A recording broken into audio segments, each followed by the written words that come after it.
मंगल करन वीतराग विज्ञान नमो ताय जाय अरंताय महा जो विद्यादि सासुधी जो विद्यादि सागर सुधी गुरु है हितैषी शुद्धात्म में निरत नित्य हितोपदेशी वे पाप ग्रीष्म ऋतु में जल हैं सयाने पूजोगे सतत केवल ज्ञान पाने पूजोगे सतत केवल ज्ञान पाने। बोले भगवान महावीर स्वामी की 10 लक्षण महापर्व की, आचार्य गुरुवर विद्यासागर मुनि महाराज की।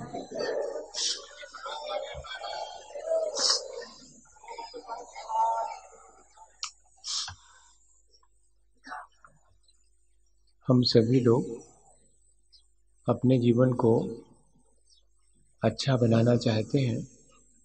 उसके लिए ये जरूरी है कि हमारी प्रवृत्ति समीचीन होना चाहिए।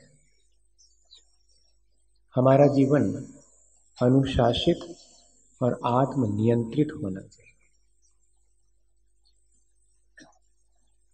हमारी प्रवृत्ति समीचीन तब होती है जबकि हमारा दृष्टिकोण समीचीन होता है।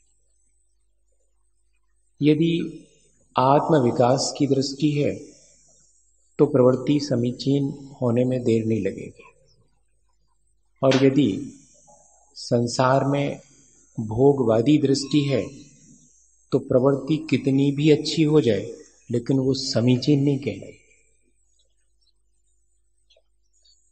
इसलिए प्रवृत्ति की समीचीनता के लिए दृष्टि की समीचीनता भी आवश्यक है। आध्यात्मिक दृष्टिकोण वाला ही अपनी प्रवृत्ति को समीचीन बना सकता है। आज हम अपने जीवन को अच्छा बनाने के लिए कितना अनुशासन और वो भी आत्मानुशासन अपने जीवन में अपना पा रहे हैं, इस पर हमें विचार करना चाहिए।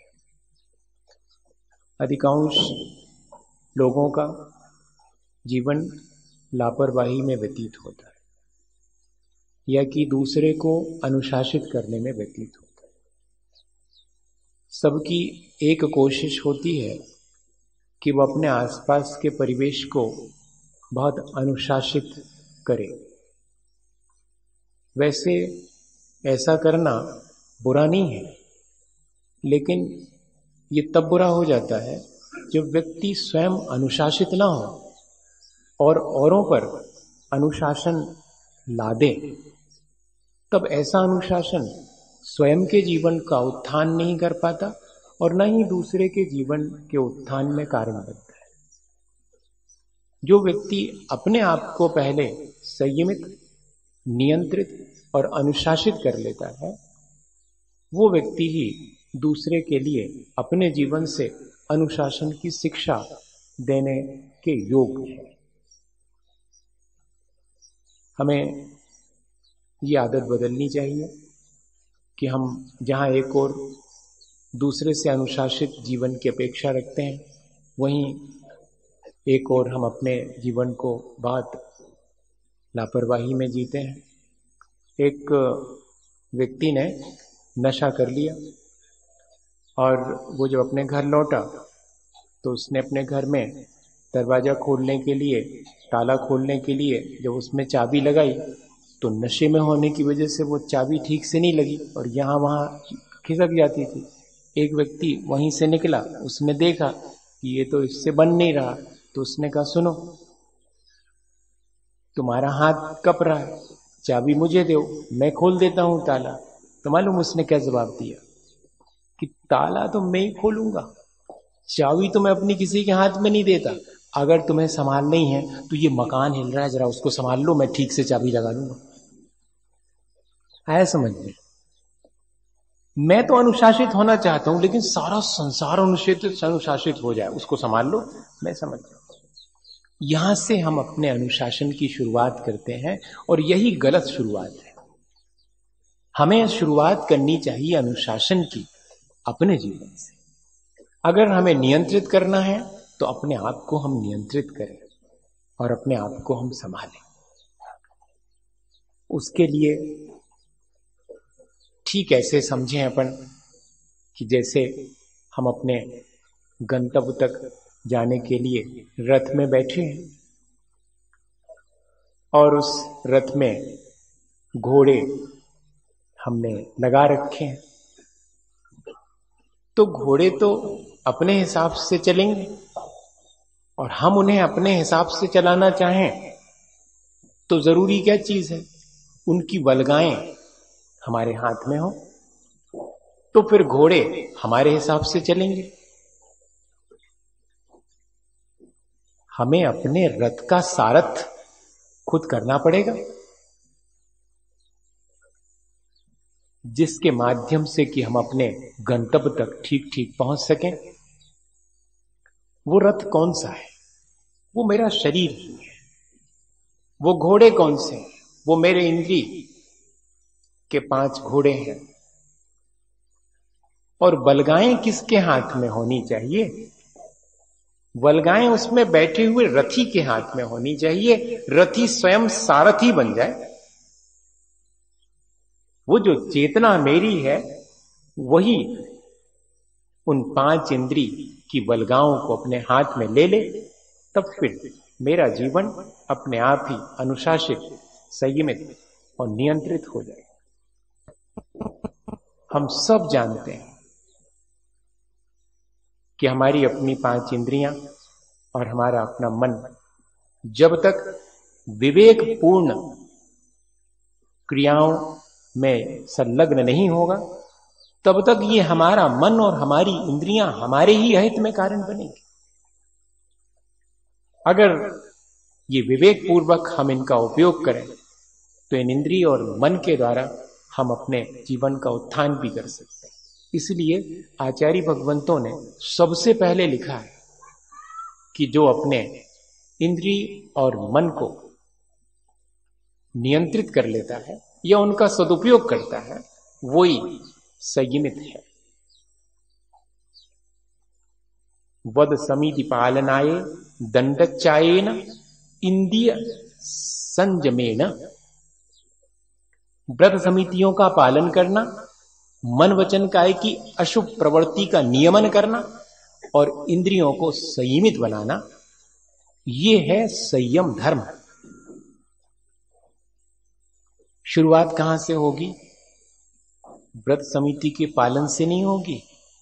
इंद्रियों का संयमन, मन वचन काय की क्रियाओं अशुभ प्रवृत्ति से बचना, तब जाकर के व्रत नियमों का ठीक पालन हो सकेगा। बाह्य में व्रत नियमों का पालन ले लेने वाला भी अगर अपनी अशुभ प्रवृत्ति और इंद्रियों को संयमित नहीं कर पाएगा तो उसके व्रत नियम भी उसके जीवन का उत्थान करने में कारण नहीं बनेंगे। बहुत सावधानी की आवश्यकता है। हम बाह्य प्रवृत्ति को संभाल लेते हैं, लेकिन हमारे अंतरंग में जो वृत्ति है वो अगर नहीं संभली है तो वो संयमित जीवन नहीं कहलाएगा। इसलिए शुरुआत में अपने 5 इंद्रियों को संयमित करना और अपनी प्रवृत्ति को नियमित करना, मन वचन काय की अशुभ प्रवृत्ति से बचना, तब जाकर के हमारे जीवन में व्रत और नियम और संयम जो कि हमारा उत्थान करने वाला है वो आएगा। और इंद्रियों को संयमित कौन करेगा? जो विवेकवान होगा। विवेकवान कौन होगा? जो वैराग्यवान होगा। सम्यक दृष्टेर भवति नियतम ज्ञान वैराग्य शक्ति। जिसे विवेक है और जिसके साथ वैराग्य है, वो व्यक्ति ही अपनी दृष्टि की समीचीनता के द्वारा अपनी प्रवृत्ति को समीचीन बना लेगा। मार्ग बिल्कुल सीधा सा है, लेकिन हम लोगों को आदत है बाहर से बदलने की और भीतर ज्यों की त्यों रहे आने की। और इसी का दुष्परिणाम यह है कि बाहर से व्यक्ति जितना सीधा साधा अनुशासित मालूम पड़ता है, उसके जीवन में जो कुछ भी घटित हो रहा है उससे न उसका उत्थान होता है, न उससे प्रेरणा लेने वाले का उत्थान होता है। तो सबसे पहले अपने इंद्री की बलगाएं अपने हाथ में हो, हम उनका सदुपयोग करें।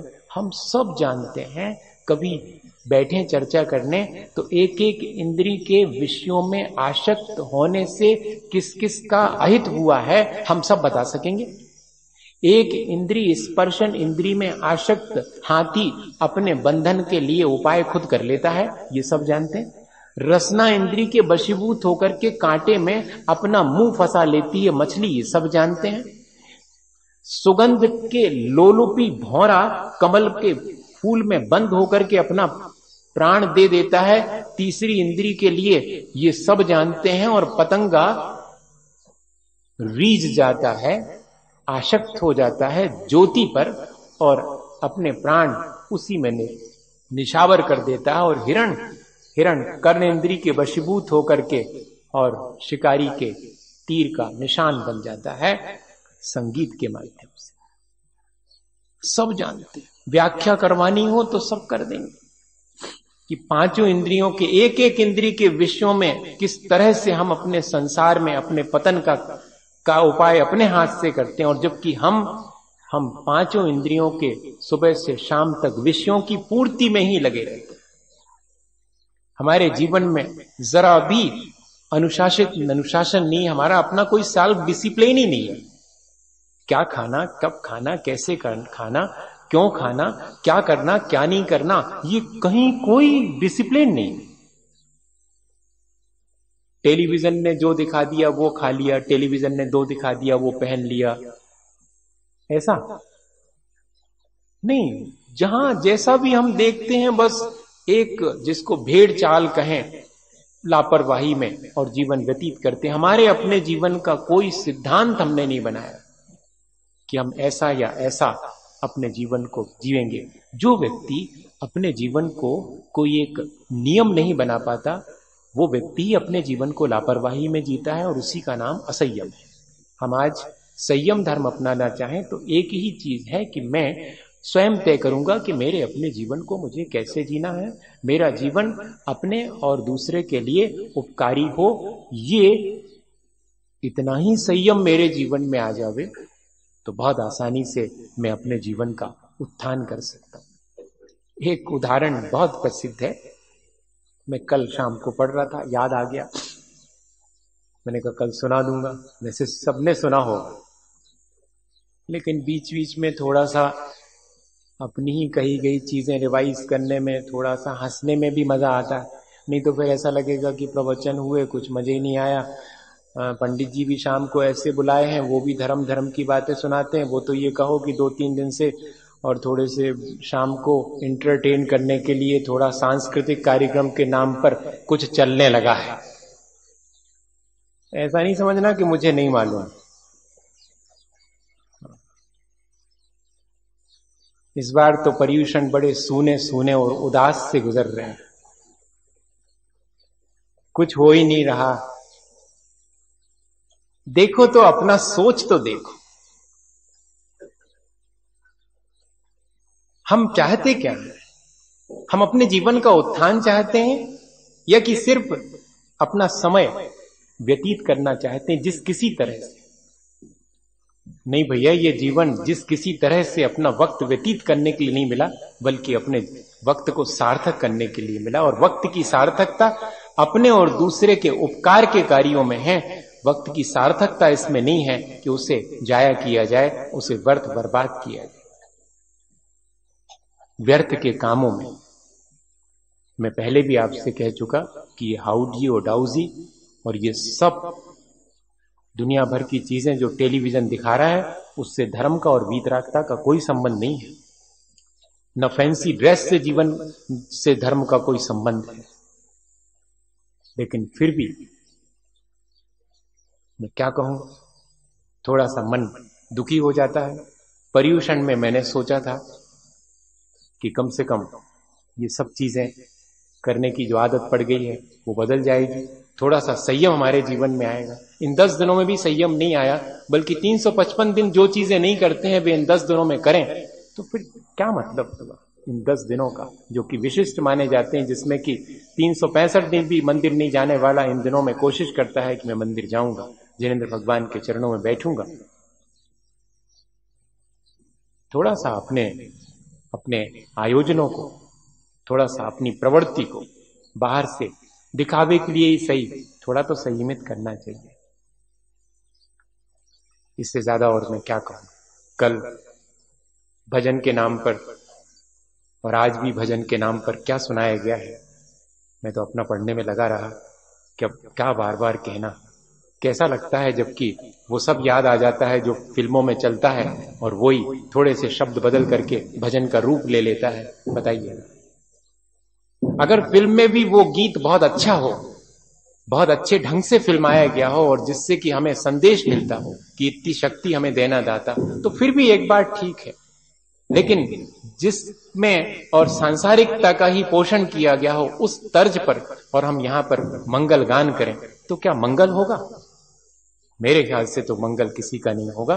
करते हैं लोग, जबकि उज्जैन के अंदर वो आए थे, मुझे उनका दादा फाल का नाम फासे है, एकदम याद नहीं आ रहा है। गांधी जी के बहुत अच्छे भक्त हैं वो, और वो इस बात के लिए आए थे, इस संगोष्ठी में आए थे कि देखें कि हमारा युवा किस संस्कृति का समर्थन कर रहा है और हमारा युवा किस तरफ जा रहा है। और जैसे ही उस सभा में मंगलाचरण के रूप में एक फिल्मी तर्ज पर और गीत गाया गया, तो खड़े होकर के उन्होंने कहा कि अब संगोष्ठी के आगे के सत्र स्थगित किए जाते हैं। मुझे मालूम पड़ गया कि हमारा युवा अब संस्कृति की तरफ जा रहा है, वो फिल्मी तर्ज पर ही अब धर्म के गीत भी गाने लगा है। इतने से बात पर उन्होंने और वहां से वो मंच छोड़ दिया था कि हम जिस काम के लिए आए थे उसको मालूम पड़ गया मुझे कि कहां जा रहे हैं, हम किस दिशा में जा रहे हैं।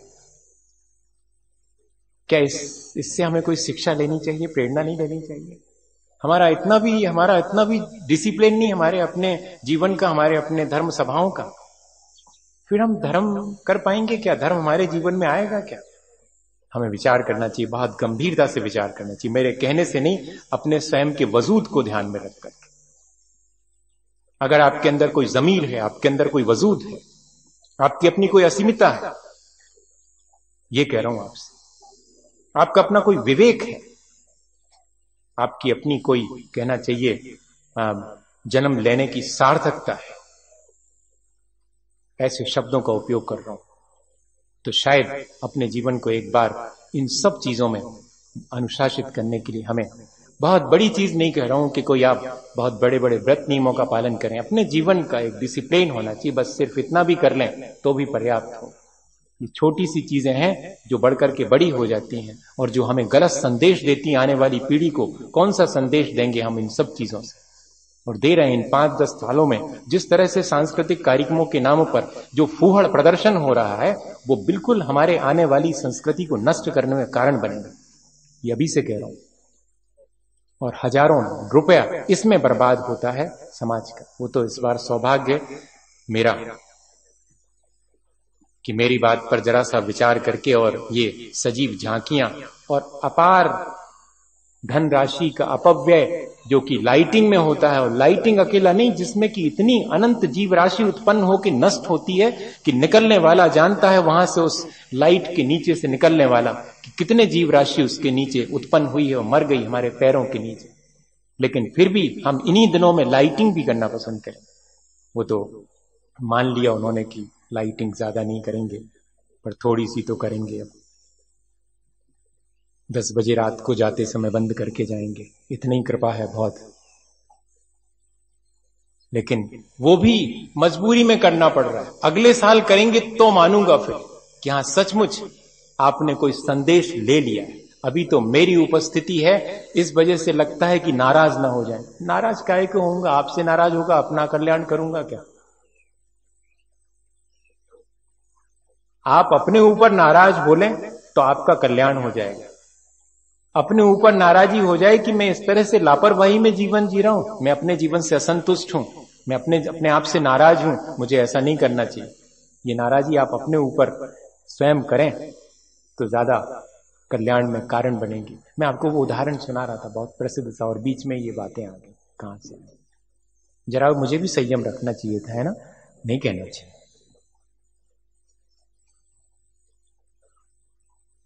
ऐसा लग रहा होगा।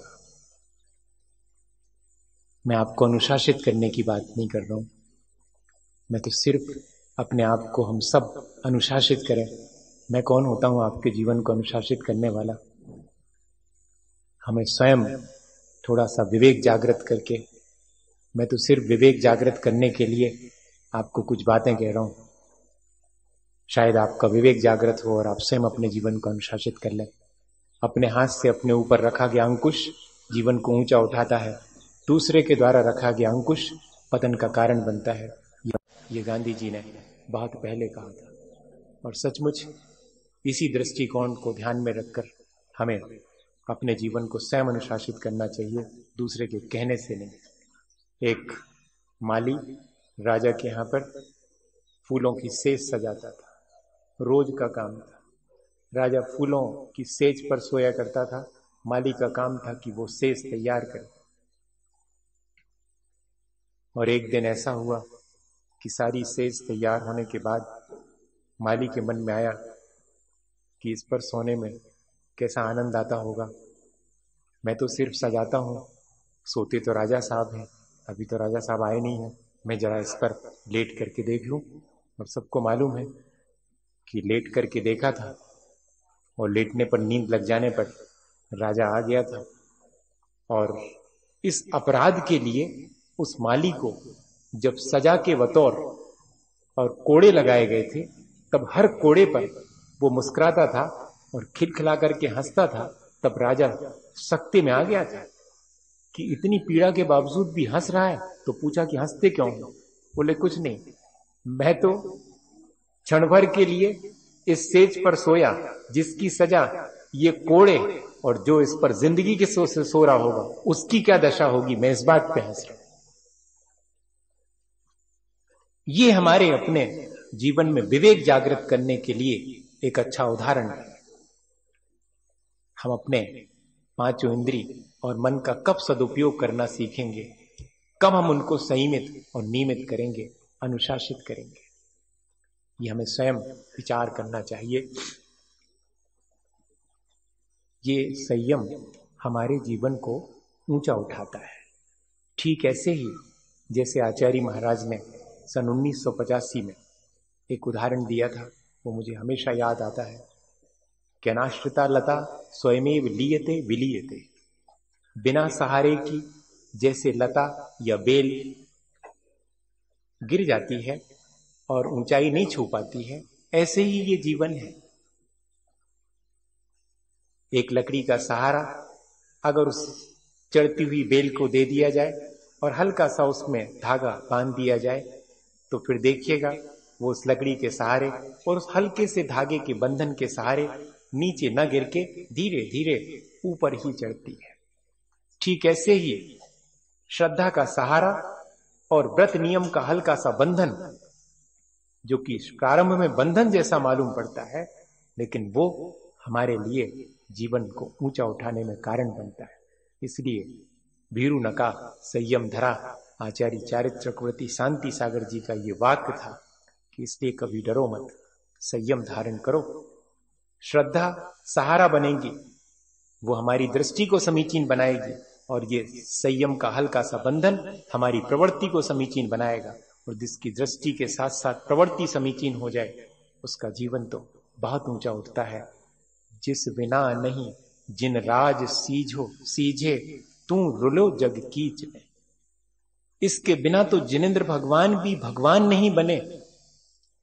हम हमारी अपनी क्या बिसात, इस संयम के द्वारा ही जिनेंद्र भगवान भी जिनेंद्र भगवान बने हैं।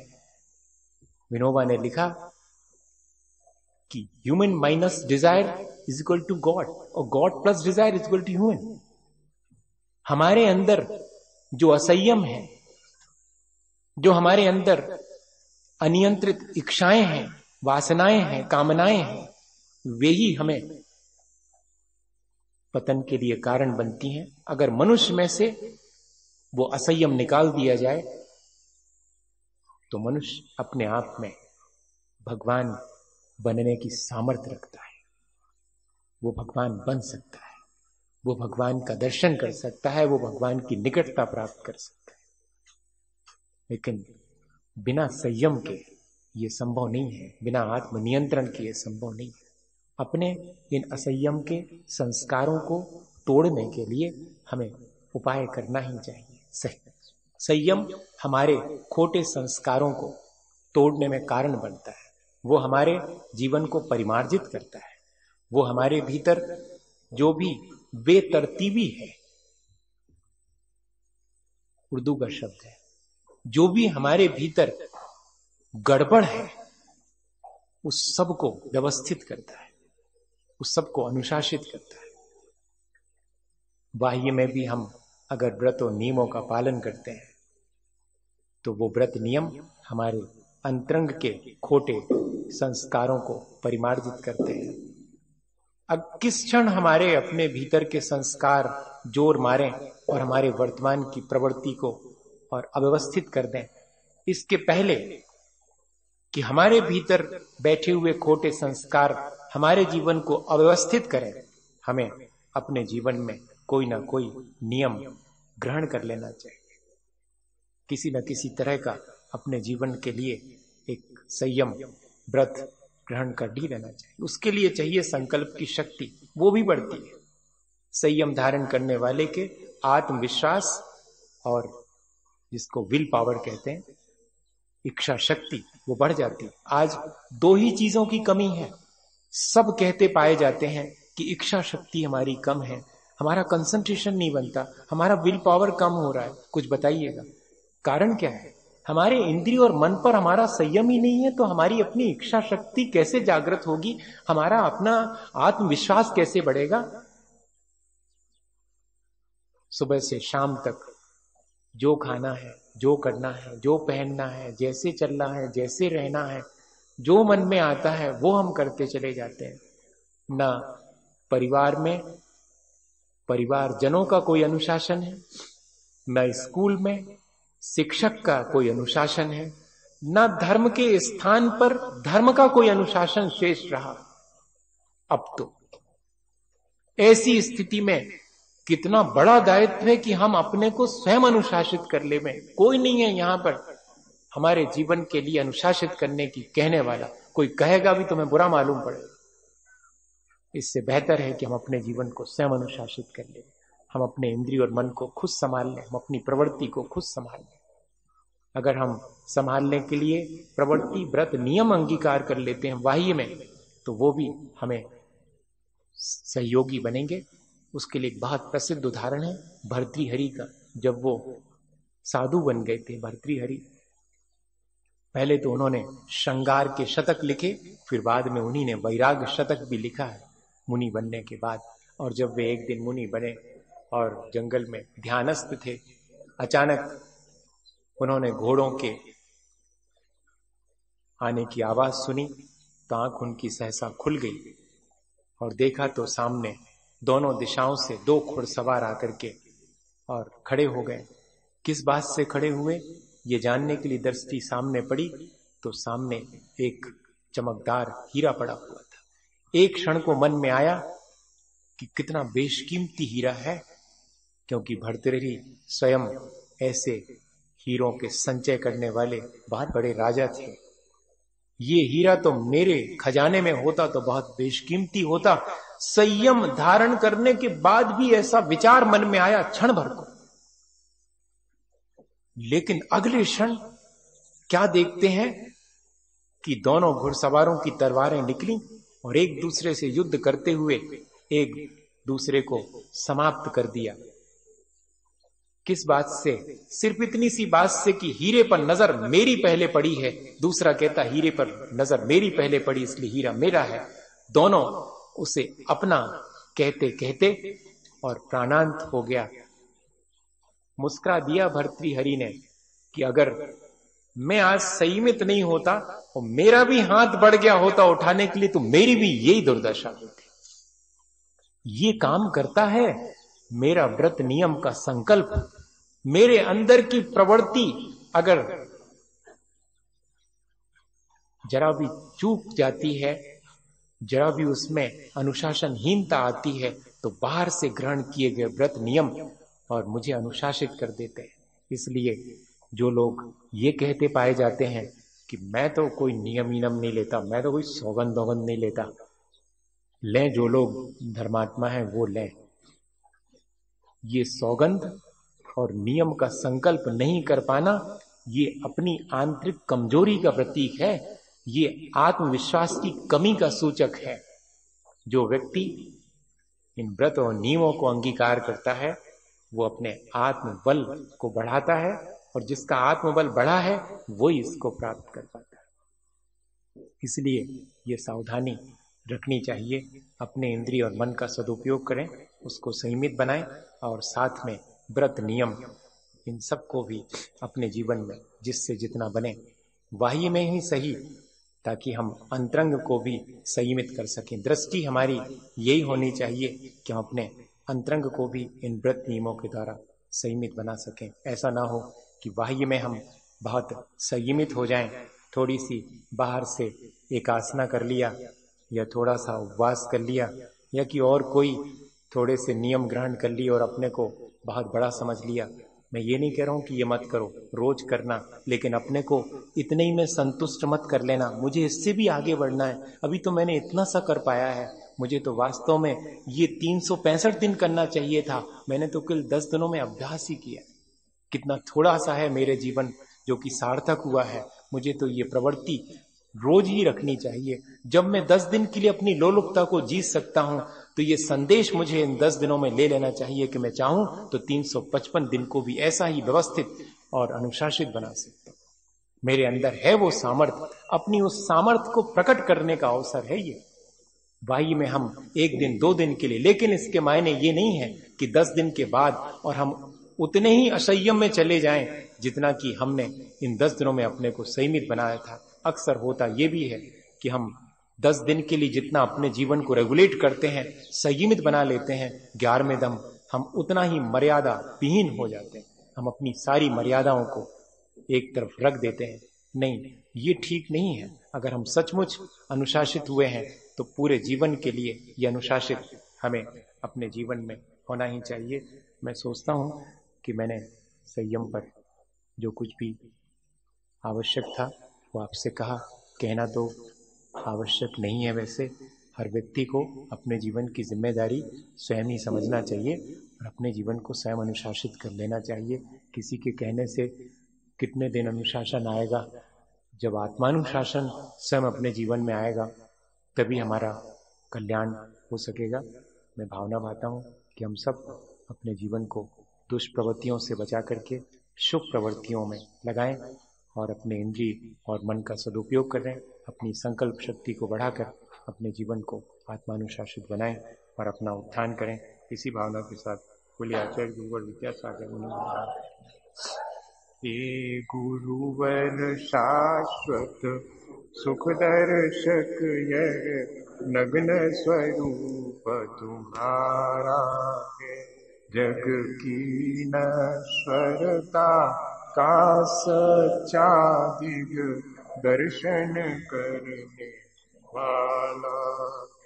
जब जग विषयों में रच पच कर गाफिल निद्रा में सोता हूँ, अथवा शिव के निष्कंटक पथ में विषकंटक होता हो अर्ध निशा का सन्नाटा, वन में वनचारी चरते हूँ, तब शांत निराकुल मानस तुम तत्वों का चिंतन करते हो। करते तप शैल नदी तट पर तरुतल वर्षा की झड़ियों में समता रस पान किया करते सुख दुख दोनों की घड़ियों में। अंतर ज्वाला हरती वाणी मानो झरती हो फूल झड़ियाँ। बंधन कर कर टूट पड़े खिल जावे अंतर की कलियाँ। तुम सादानी क्या कोई हो जग को दे दी जग की निधियाँ। दिन रात लुटाया करते हो शम सम की अविनश्वर बलियाँ। हे निर्मल देव तुम्हें प्रणाम, हे ज्ञान दीप आगम प्रणाम। शांति त्याग के मूर्तिमान शिव पथ पंथी गुरुवर मिथ्यातम नाश देखो ज्ञान के प्रकाश देखो आपा पर भास देखो भानु शिव काली है। छाहो द्रव्य जान वेको बंध विधि भान वेको सकर पिछान वेको परम प्रमानी है। अनुभव बताए देखो जीवों की जताए देखो काबू न सताए देखो भव्य उड़ानी है। जहाँ तहाँ तार वेको पार के उतार वेको सुख विस्तार वेको यही जिन वाणी है। वाणी के जान पे सूझे लोका लोक सुवाणी मस्तक नमो सदा दे। उदक चंदन तंदुल पुष्प कई चरु सुदीप सुधूप फलार्घ कई। धवल मंगल गान रवा पुनि जिन ग्रहे ओम श्री परम पूज्य आचार्य श्री गुरुवर विद्यासागर जी महाराज के संगस्थ मुनि श्री क्षमा सागर जी महाराज, मुनि श्री भव्य सागर जी महाराज के पावन चरणारविंदों को अनर्घ्य पद प्राप्त अर्घ्यम निर्पानीति।